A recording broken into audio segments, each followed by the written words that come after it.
There have been some incredible runway packages across the franchises from various contestants, but today I wanted to share some of my favorites of all time, the ones that really live in my brain that I think about at a constant. Hi, hello everyone, my name is Jer. I am going to show y'all my top 5 favorites, not in any particular order, but just the ones that stick out to me the most. There are some runway packages that absolutely blow fashion designers out of the water. And it's incredible that these drag queens were able to come up with some of the things that they did. And so let's get on into it. First up, we got Raja from All Stars 7. This was one of the most phenomenal packages of all time. I will not argue with anybody. We start out with Raja's promo photo. This cool chic bodysuit with this jacket that's over it. I love the pearl details that are everywhere, the stones, the way that the hair is really sleek and constructed well.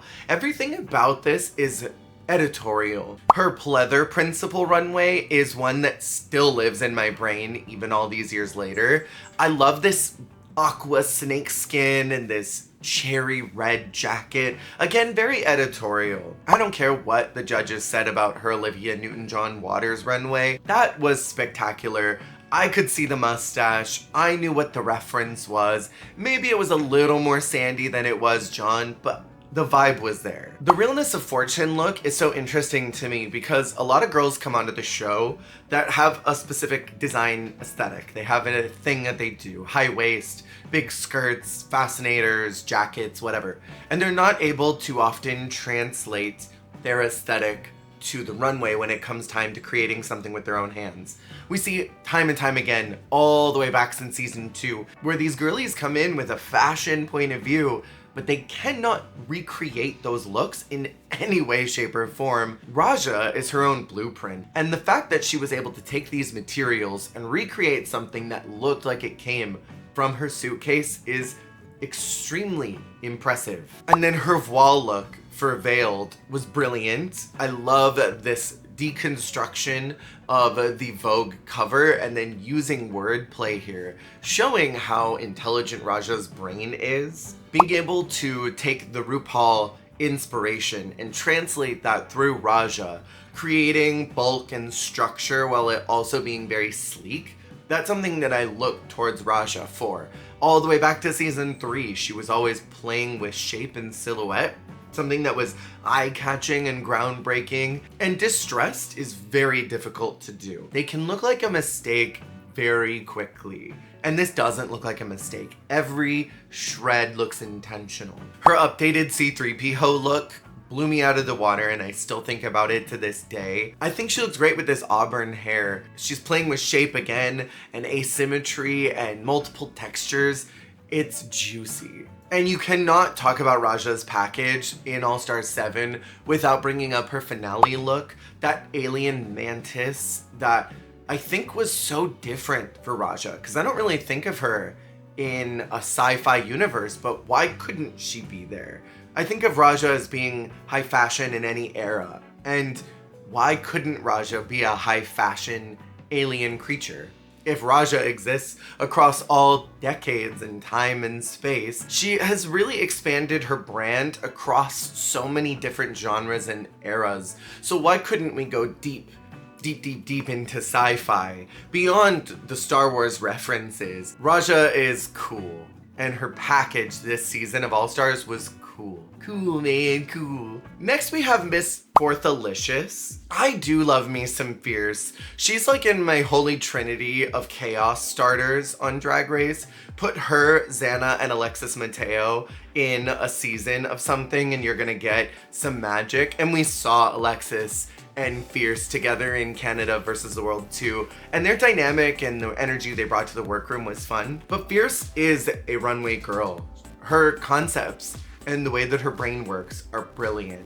And Fierce did have some misses this season. I'm not gonna say that everything was perfect, but she has a runway package that makes me remember her. Starting with this first look and the hair that's disconnected by these chains. I love the way that these feathers gradiate down in color from this promo look. It starts there and it only gets better. Fierce, I think, plays with being a body girl while being a fashion girl, while doing high concept, and I love that she's got this range that doesn't just live in one spot. Her entrance look being this lilac-y, deconstructed suit with the high pony, giving very Kardashian, and I'm a sucker for those kind of boots. Say what you want about her Prolabs dress, it was a mess, but there's something so iconic about it. My favorite runway packages are not always perfect, and this may not have been perfect. I mean, objectively, it's not. Her bits stole my look. Construction is really fun. I love the silhouette of this. And again, going back to what I said about Raja, a lot of people cannot often translate their own personal style into a look, and Fierce was able to do that here. I love the construction of the hair. I like that it's, again, a kind of deconstructed suit. We've got the collar here that's replicating a tie going down into the corsetry, and then there's all this piping. I think it's very fun. My favorite look of all time across any Drag Race season is her painted look. I remember her coming out in that big awning thing, and I was like, what is this? Because she didn't turn to the side till she got to the end of the runway.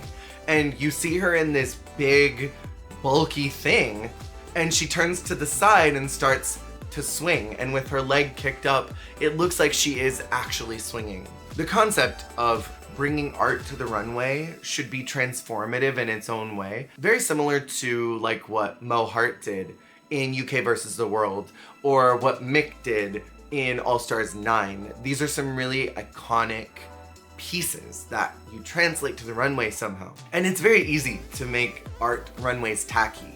See Jinx Monsoon in All Stars 7. But what Fierce did with this look and the leg and the faux swinging and making it appear as if she were a 3D painting, it still sits up here, and every time that there's any type of art runway, my brain automatically starts comparing it to, but how do they stack up towards Fierce? And then the dystopian drag look is another thing that breaks out of the norm. Very similar to what Raja did in her finale.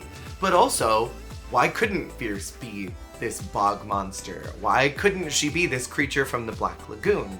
I love that she was playing with prosthetics and with horror and with different shapes and silhouettes and colors, and going into this direction that nobody else was thinking about, and still very few people have actually done on Drag Race. I love when the queens are not afraid to do something out of the binary. Queens like Onyx from España 2 had a fantastic drag package because they were thinking outside of what is typically considered glam or TV presentable. And not that that's a bad thing. It is okay to do drag however you want. Drag Race tends to gravitate towards queens who present a specific aesthetic because it's easier to box and package that and give it to the masses so that they keep coming back for more, back for more. And Fierce was not afraid to go outside of the box, and I love when queens are willing to do that. La Grande Dame did that with her alien look in UK versus the World 2.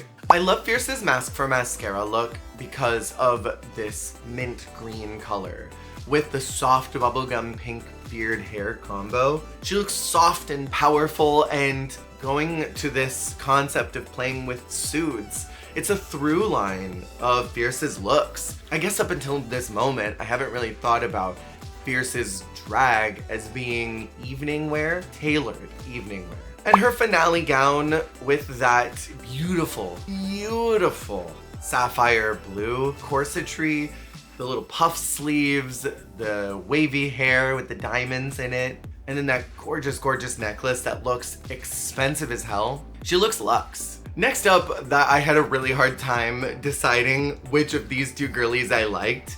And I have to give a special shout out to Nane Sphera, who had a really brilliant runway package throughout her entire run of Thailand 3. Probably one of my favorite runway girlies from Thailand, maybe next to Jeannie. But last minute, I had to sub her out because I remembered another package that I think was just a little bit better, and that's Naomi Smalls in All Stars 4. Coming in this gorgeous lavender bodysuit with the organza and those beautiful sculpted hair. I think Naomi was really coming in to solidify her brand, that she was not only a runway girl, but that she was also smart about her runways, that it wasn't just going in and doing fierce fashion. She was thinking bigger outside of that.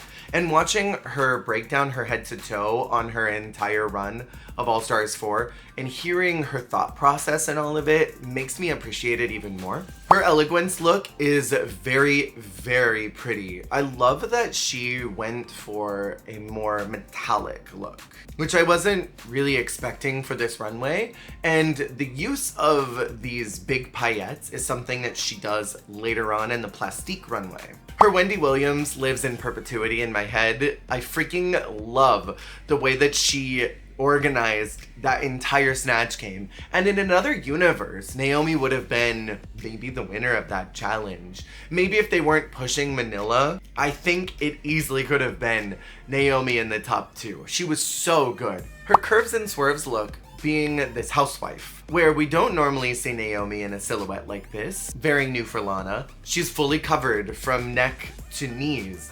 She's got this waist and this hip ratio where Naomi doesn't do body like this. And doing this housewife who can't really cook and it messed up the pie, I think is very funny and silly and on brand for Naomi, who kind of comes across like the pretty girl you bring home and you get married to, but she can't do anything. You married her because she was hot. I love the angelic white Prince tribute. God damn, does this look sit up here all the time? We get these color runways on Drag Race all the time. Yellow gorgeous, red for filth. And there are some iconic looks that show up in these. But then you've got Naomi motherfucking Smalls, who came out doing a Prince tribute. The mug is mugging. We gotta talk about that mug. The way that this white just hugs her body but has so much volume to it. God damn. And these little pops of gold that are all throughout. Her Lollapalooza look has been replicated by other drag queens trying to do this silhouette. I'm pretty sure that a girl one-for-one'd this look in a lip sync in Thailand 3. Gigi Ferocious, one-for-one this. So that means it's reached a level of iconicism that it's being recreated. Her Plastique Fantastique look was so fun. I love again that she's playing with these big paillettes and it matches that Elegance look from earlier, kind of having a similar vibe to it. And I love that she has this kind of triangular shape and then this pop of this graphic yellow. Great color theory here. I love her makeover so much. Naomi was playing with this. Drag doesn't have to just be this, it can also be that. And she was showing that she was not afraid to be silly or goofy or break the mold. Great Drag Race branding and great Drag Race thinking to not just be one note with the package. But then we get this knockout, come rain or come shine, lime green, bodycon dress. Everything look-wise that week was her week. Her finale look, this gorgeous amethyst purple and that hat with the mesh underneath it. Girl, who the hell does she think she is coming out and eating up the finale like this?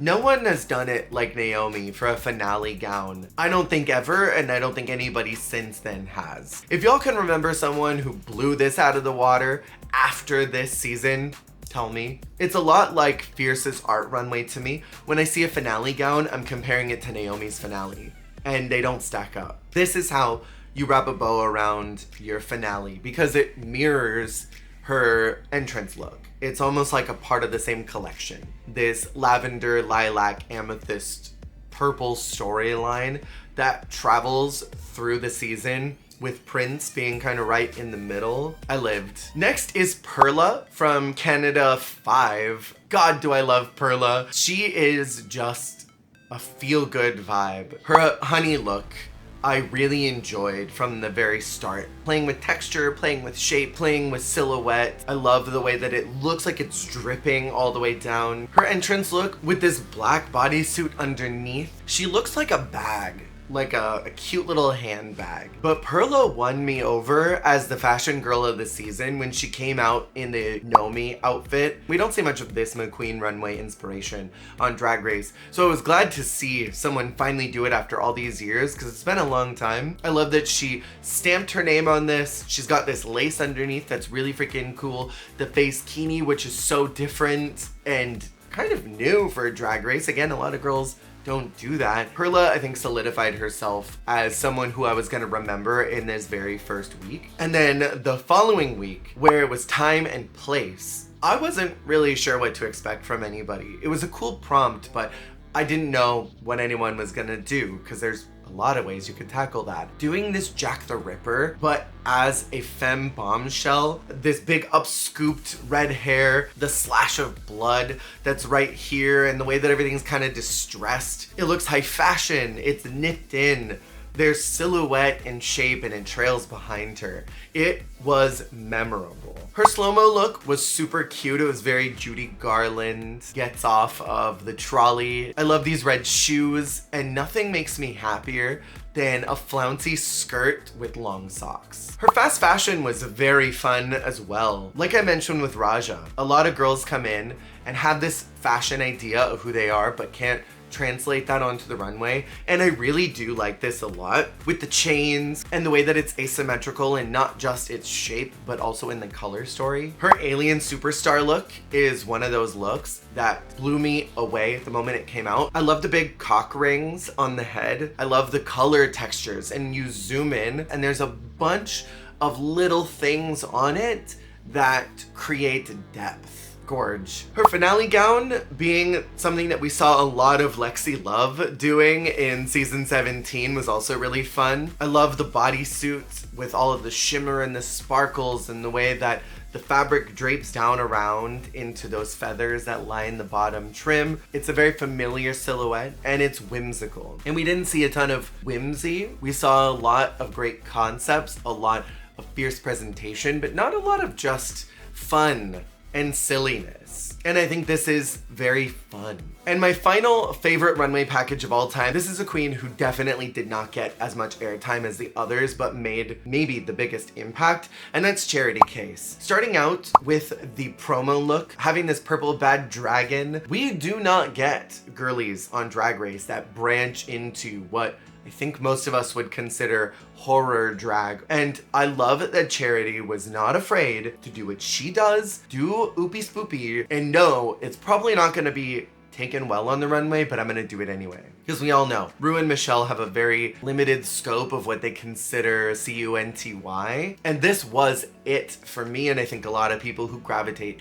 towards this kind of artistic drag, something that is outside of the binary of the normal Drag Race machine. Her entrance look, being this Elizabethan zombified creature, was next level. It scared everyone in the room. It frightened me, but it made me excited. This was, I think, right around the time where Dragula season 2 or 3 was coming out. So a lot of people that were following the other spheres of drag were very excited for alt drag. And I think this got me that much more excited, ready to see something beyond what Drag Race normally packages to us. And I wish that they had appreciated what Charity did just a little bit more, because later we get that hometown look, that fabulous, horrific plant creature with the big prosthetic teeth. It was very Doctor Who in its own way, something maybe from an earlier season, like maybe Tennant or Eccleston. And then her favorite thing being this horror clown, that very silly little Jack-in-the-Box that she had, and the way that she was kind of just bouncing on the runway.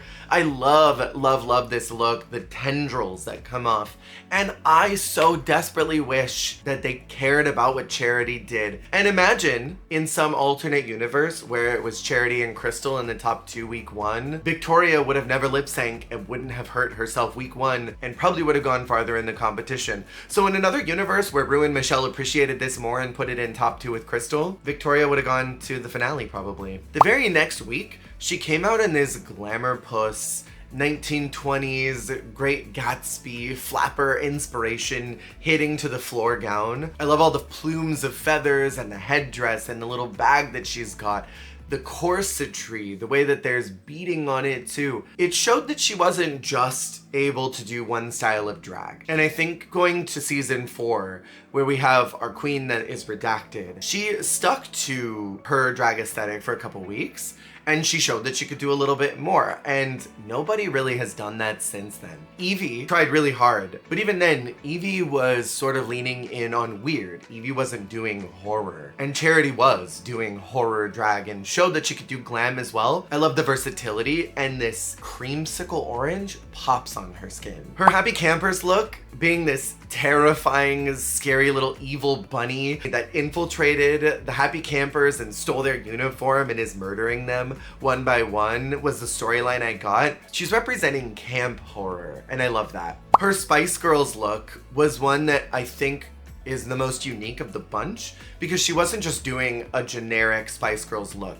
She was taking Spice Girls and filtering that through Charity's drag, and the judges really got on her for not doing the brief, but I don't see a problem with doing this. It's not necessarily the brief, but it's what Charity would do. And I think that counts for something, that she knows how to take her aesthetic and brand herself no matter what, and that she stays true to who that is. Look at someone like RuPaul, who has spent her entire career branding herself and staying true to that brand. You would never ask Ru to do something outside of that. And Charity basically was saying with this look, this is who Charity Case is. Charity Case doesn't do this, but I will give you a version of what Charity would do. I love this. Her X-Penny look was one of my favorites that night, and still bums me out that she had to lip sync, because the idea of X-Penny is that you're wearing something that is so opulent and so expensive, and a lot of people didn't really do that except for River that week. But what Charity did wasn't necessarily wearing the most opulent garment, but was wearing opulence on her, being this creature who steals people's money and wealth and then has it on her like that trash creature at the end of Labyrinth, the one who's got the dolls and all the crap on her back. I think this was very smart wordplay, and again, taking what Charity would do, who wouldn't necessarily wear something super opulent and super expensive looking, but would wear wealth as a material. Mind of a mastermind. And that has been my top 5 favorite Drag Race runway packages of all time. Let me know some of your favorites in the comments below. And remember, just because your favorite didn't end up on here doesn't mean I thought it was bad. It just wasn't in my top 5 most memorable looks of all time. Make sure to subscribe if you haven't already, and I will see y'all on the flip.